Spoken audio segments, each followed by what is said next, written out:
미디어유스 손연아 기자, 지난 16일 윤석열 대통령은 4박 6일간의 동남아 국가 순방을 마쳤다. 아세안 국가 정상들뿐만 아니라 미중 일주요 세계국 정상들과도 만남이 예정돼 있어 대단히 중요한 순방이었다. 그러나 순방이 시작되기도 전에 이번 순방에 대한 기대치가 떨어지는 일이 발생했다. 대통령이 출국하기도 이틀 전 11월 9일 대통령실은 MBC 출입 기자들에게 문자 메시지를 보내 대통령 전용기 탑승을 허용하지 않겠다고 통보했다. 대통령실은 대통령 전용기 탑승은 외교 안보 이슈와 관련하여 취재 편의를 제공해 오던 것으로 최근 MBC의 외교 관련 왜곡 편파 보도가 반복되어 온 점을 고려해 취재 편의를 제공하지 않기로 했다라며 특정 언론사의 이번 순방 취재 자체를 불허하진 않았으나 전용기 탑승 기자단에서 배제해버렸다. 이에 각종 언론단체는 반발하고 나섰다.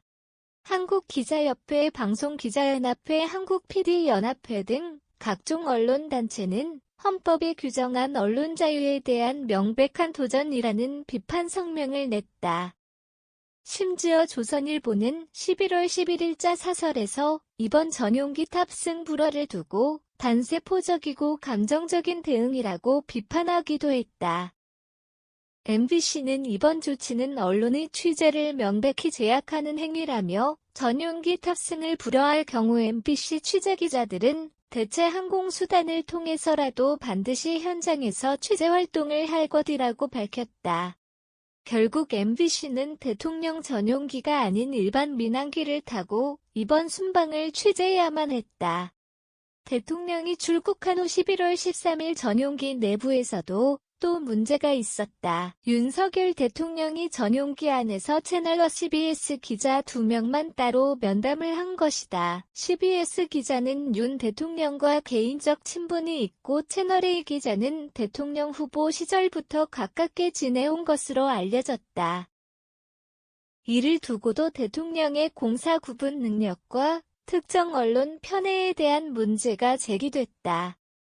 또한 지난 17일 국민의힘 김상훈 비상대책위원이 이날 오전 국회에서 열린 비대위원회에서 MBC 광고 제품 불매운동에 동참하고 있는 분들은 사회적 기업이자 국민의 기업인 삼성과 여러 기업들이 MBC의 광고로 동력을 제공하는 것을 즉각 중단해야 하며 이는 선택이 아닌 의무라고 역설한다라며 MBC에 대한 기업 광고 불매를 요구했다.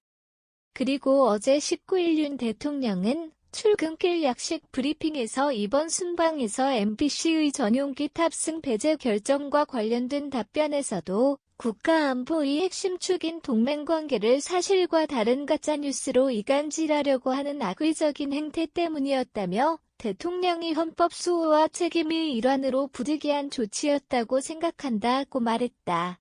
이와 같은 대통령실과 여당에 편협한 언론관이 문제가 될 때마다 궁색한 변명이 뒤를 잇고 있다.